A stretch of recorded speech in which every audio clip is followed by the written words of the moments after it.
we are the pods. It's not possible because I make the things that you cannot make that pause to die.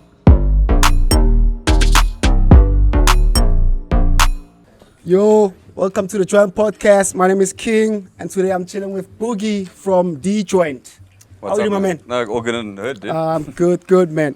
So, tell me, man, like, where did you start this establishment of yours, man? So it was started by 4 founding members that aren't here today, but they're somewhere running about doing something busy. So yeah, they started this just over 2 years ago. So coming up to 3 years. 3 years was our birthday now in October. So yeah, they started this project just on the other side of the mountain over here, where their objective was to kind of grow for the community, which they were growing, and kind of just interact with the community and start attacking, cannabis with activism and with strength and with confidence, dude. So yeah, that was their mission, and I think it's been achieved. Yeah. And also, like, so it's a social club, né? It's a cannabis social club.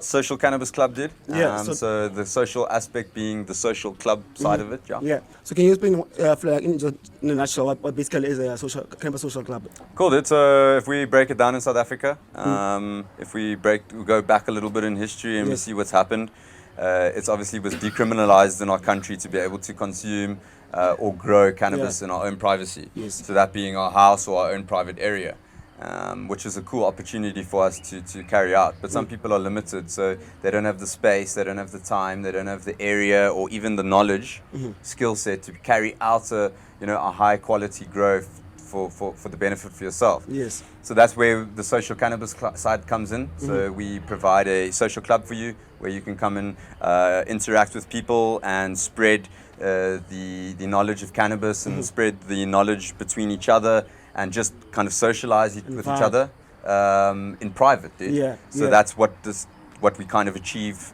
in terms of the social club there.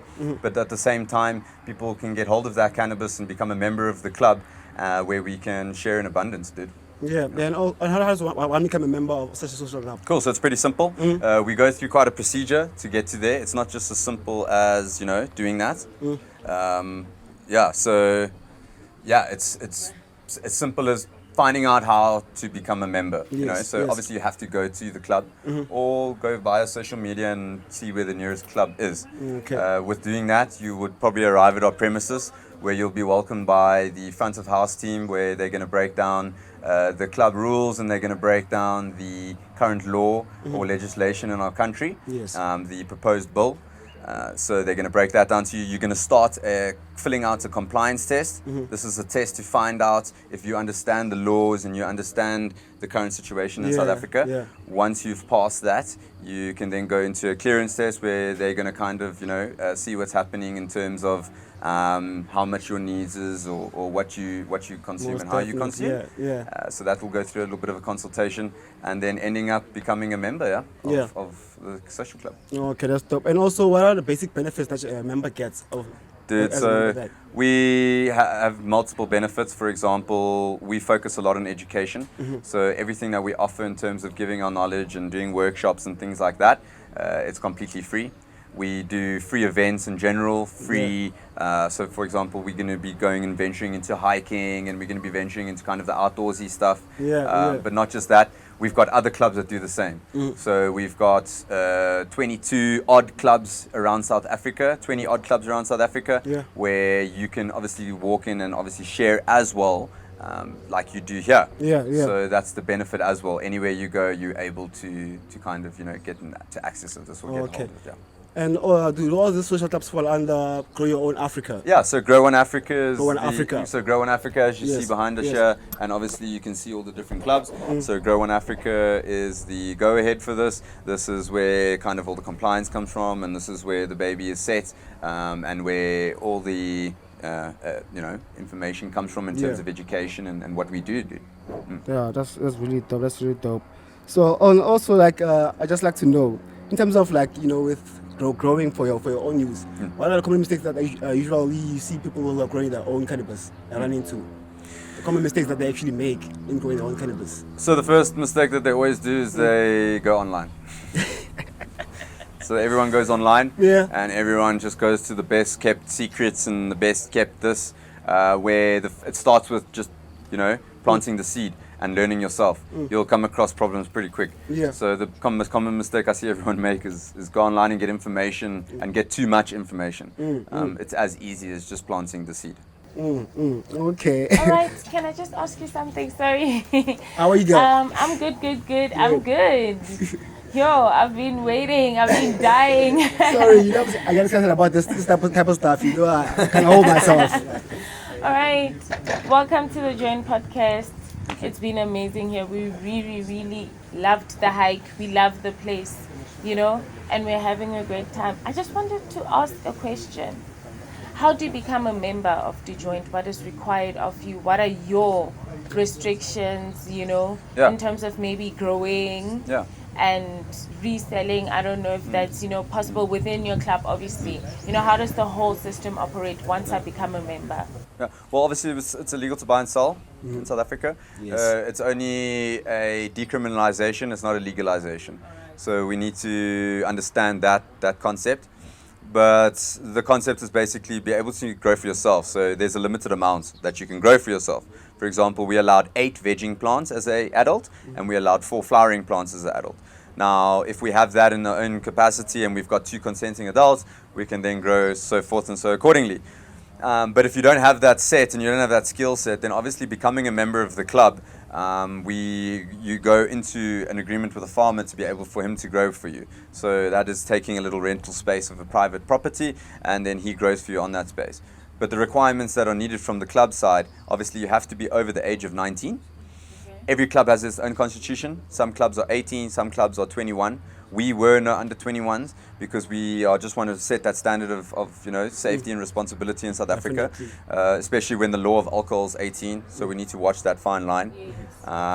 But yeah, ID, making sure that you're over the age of 19. You're going to have to, obviously explain the way that you consume and how you consume, just so that we can set you up with the right type of farmer to grow the right type of style for you.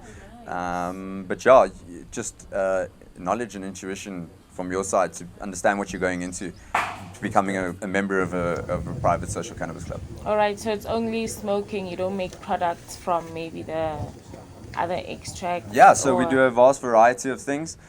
We start with the raw flower. From the raw flower, it can obviously be processed a little bit further, being made into pre-rolls, being made into either a keef or a little bit of plant material and that on the side, which we call sugar leaf. From that point, you can process it a bit further. We can start to extract the keef. We can start to press it and get oils and extracts. So that's what we do here. Yeah. We do everything organically and naturally, meaning that we don't use any extra or any butane, ethanol, anything. We press everything with heat, so it's all extracted naturally. Our farmers that farm for us, they do vast variety or different types of styles and techniques, but all with education and testing behind it. We test every 90 grams. We test, or every jar. We test every form of cannabis that comes in, every type of extract. So yeah. Oh, that's nice. That's great.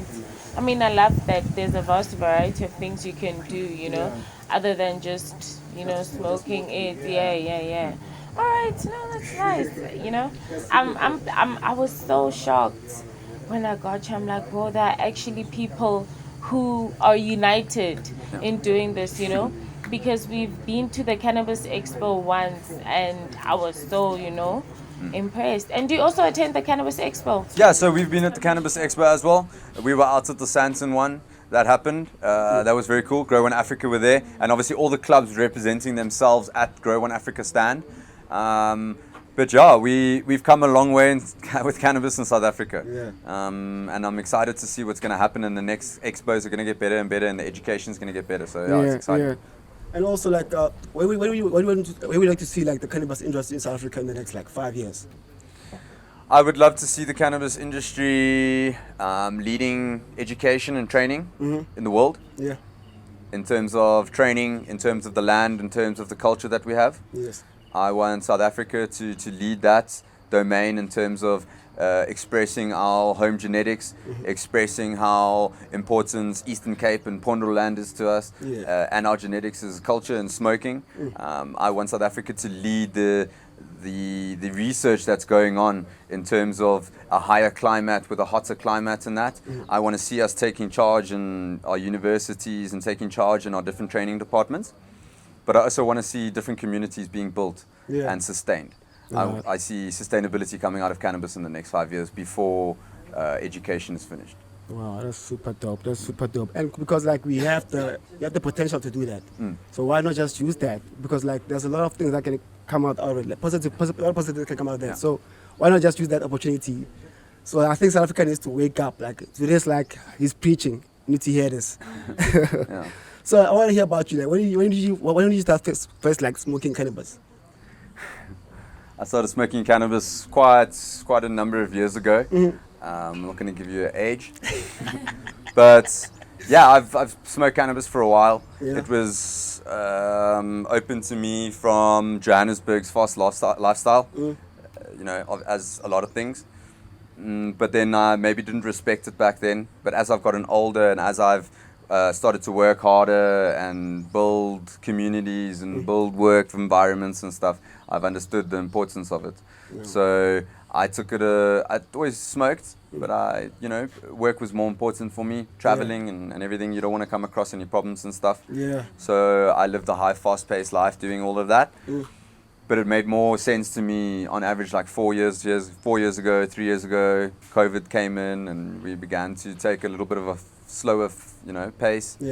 All being kind of, I don't want to say the word relaxed or conned into thinking that we are taking time off for ourselves. So obviously we did that and we started to understand cannabis a little bit more.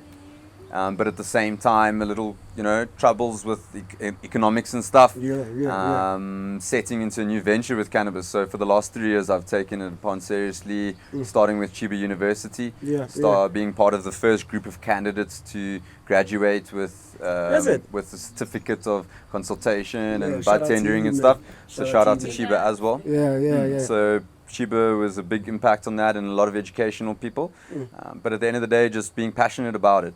And being passionate about your members, because if you're passionate about your members and you can hear their stories and you can kind of work out their smoking, then you can share those ideas with other people. So in essence, cannabis for me is a big thing in the last 3 years, dude. That's super dope. That's super dope. And so, like, I want to hear also, what is like your all-time favorite strain? I love weed as well. Like, I enjoy cannabis the most. I think most of the crew I enjoy it the most. Probably might be lying. Might fight with my cameraman for that. But so what is your all-time favorite strain? So I've seen a lot of strains, and I've tested a lot of strains and seen a lot of different things. But I've got two that will always stand out for me. Northern Lights will be on top. Almost on top. I've got one that's better. But Northern Lights is definitely up there. So it's the one that comes apparently from the mother plant, as they put it. Yeah, well, it comes from a deep-lying genetics from a couple of guys that, made some sense of cannabis, but made some sense of themselves more. So it's a strong genetic that's come through a long line of things. My favorite at the moment is especially from one of our cultivators here at the joint. They grow really, really nice Northern Lights. But my favorite is Crockett Dog. Crockett Dog? Crockett's Dog, yeah. Crockett's Dog, yeah. Okay. It's a indica. It's filled with profiles that you don't often see in blends. So you've got sativa blends of limonene and beta-carotene, as well as kind of your indicas that are your myrcenes and humulines. So it's got both. And you don't get that. So for me, it just suits me. But Crockett Dog is it's like food. It's the best. It's the best food. They get to try that. Yeah, so we've got it out at the club. We've always got it. Yeah. If you just ask, it comes from the special side of the cannabis. And we'll sort it out. No, we definitely get it. We definitely get it. That. Yeah. Yo, welcome as well, I guess. But I just had a question.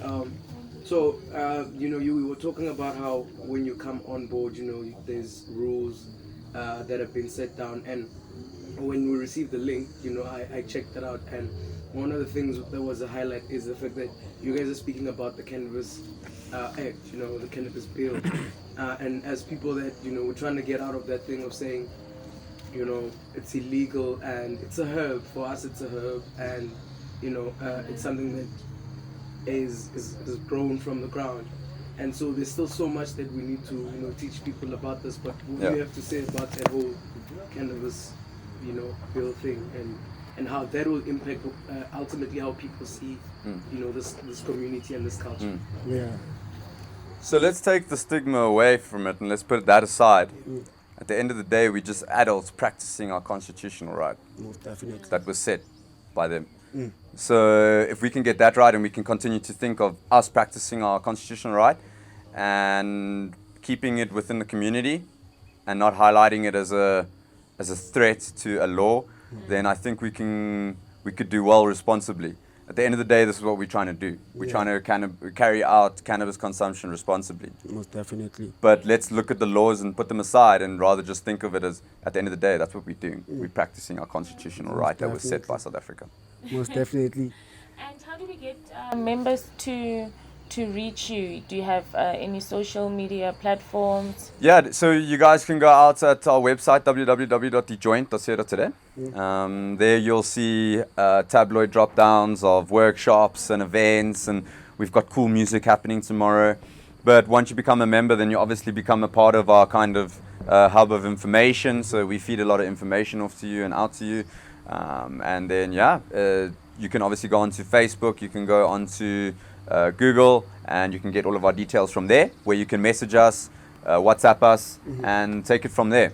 As soon as you message us, then we'll definitely come back to you and we'll give you any information that you need on arrival or preempt. No, that's super dope. That's super dope. So, guys. All right, so before we close, do you know Juicy Fields, the one? Because we met them at the previous Cannabis Expo. Yeah. Have you heard of them? Do you have any association?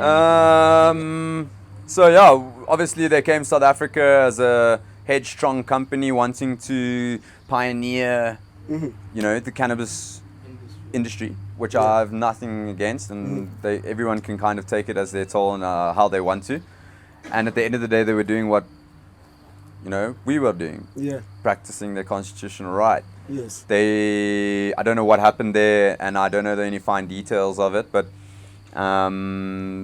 Juicy Fields were doing exactly what we were doing. So if we can look at it like that, maybe that's the aspect we need to look at them as, and not the aspect of maybe the negative thing they did. So let's rather just think of, at the end of the day, they were passionate about cannabis. It's just unfortunate maybe egos took over or the normal business industry took over. Yeah, you might never know about the insights of what really happened inside that industry. I don't know what happened, but at the end of the day, I still appreciate them because they took cannabis to the next level and they took it to the next marketing level, and they showed South Africa what pioneering cannabis is. So if we can look at it like that, then I think we can rather look at it as a positive. With every negative, there's also positives in everything. So I guess if you look at what they were doing, the actual work that they say that they were going to do or doing. So we can take away from that is that there's good things in everything actually. So you weren't expecting that, I have one more question with the Juicy Field whole thing, because obviously, from where that was, we already are with all the clubs that are here, it's already a culture that's there. How important is it, for us to, because incidents like those kind of, they kind of take it back, because there's a lot of people that can see what, this plant is all about, and they can see how far they can be able to take it. How important is it maybe for us to kind of,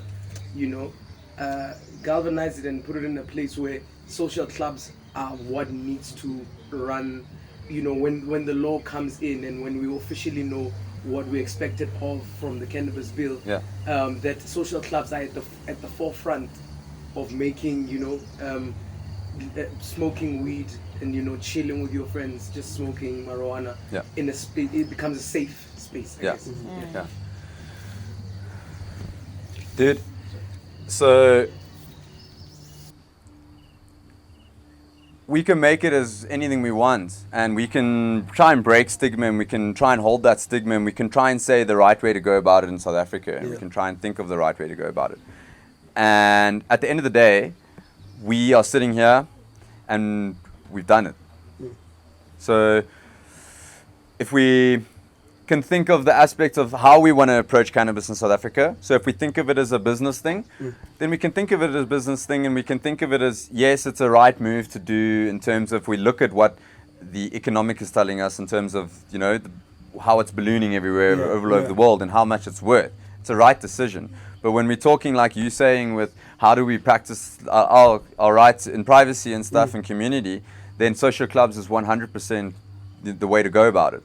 First of all, it's an open constitution, so it's set by you guys as club members. We don't make the rules, you guys make the rules. So that goes alongside our annual general meeting that is held every year. At that annual general meeting, we kind of disclose everything, because at the end of the day, you guys are paying club fees for cool things like, you know, the stages and everything to be put together in that. And this is creating an area for us. So we're investing in our future when we are investing in social cannabis clubs, just to make it a safer area and a more responsible area for us to be consuming cannabis. Yeah. And also to push for I like the fact that they're pushing to educate people also about the education laws. Education is key, dude. You know, because a lot of people get twisted. Like, for instance, somebody asked me the other day if he's allowed to travel with weed to another province, maybe via flight, for instance. What are the restrictions on that, really? Do you know? So there's no law set out for that any- exactly. Obviously, the current bill proposes that we can travel with 100 grams on us, but it has to be concealed. So concealment has to be up to the officer or up to the charging officer that's charging, or even, you know, whatever he's doing. So it's up to him to decide what he wants to do from a gram of cannabis up to 100 grams of cannabis. So that's number one. That is said in the proposed bill. So it's how you travel with it and what you want to do is up to you. But at the end of the day, we need to still respect the area of, you know, there are current laws in South Africa. So we still need to respect them. It's a 50-50. If they're asking us to respect, then we'll respect them. So we're not going to travel with 100 grams of cannabis on our flights with us. So if we can just travel, do it responsibly. The restrictions, like I say, bill proposes we can travel with 100 grams.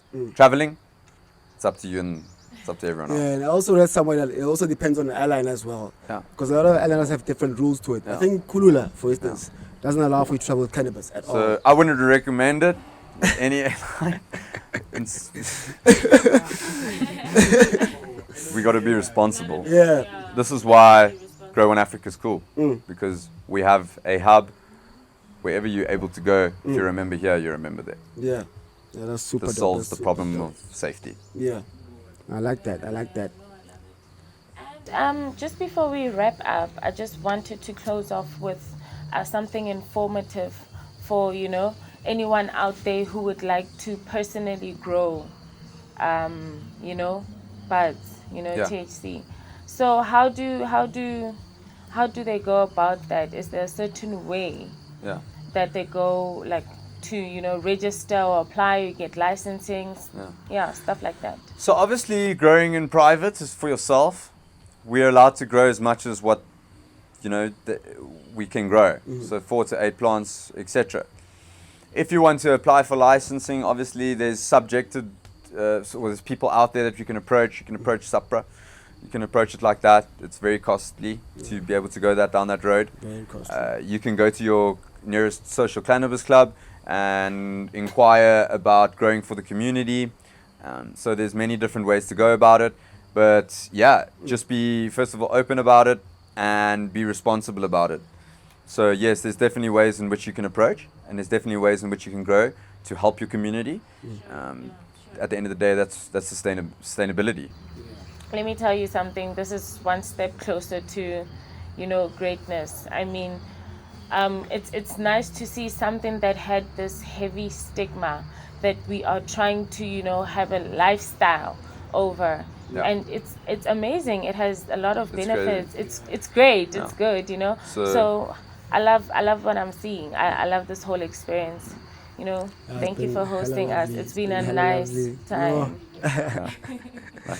No, it's awesome having you guys. It's been a while now since we've been doing this. So we can see we're working towards what we're trying to achieve, which is obviously breaking down a stigma that's been carried across centuries. And second of all, bringing communities together that wouldn't normally come together. Yeah. Let it be through a beer, animals, or cannabis, or family. This is something that I love, and I love community. No, that's super dope. That's super dope. Now, from the Journey Podcast, please remember to subscribe to our channel, follow us on all different social media platforms. And like that, we out. Well. Super dope.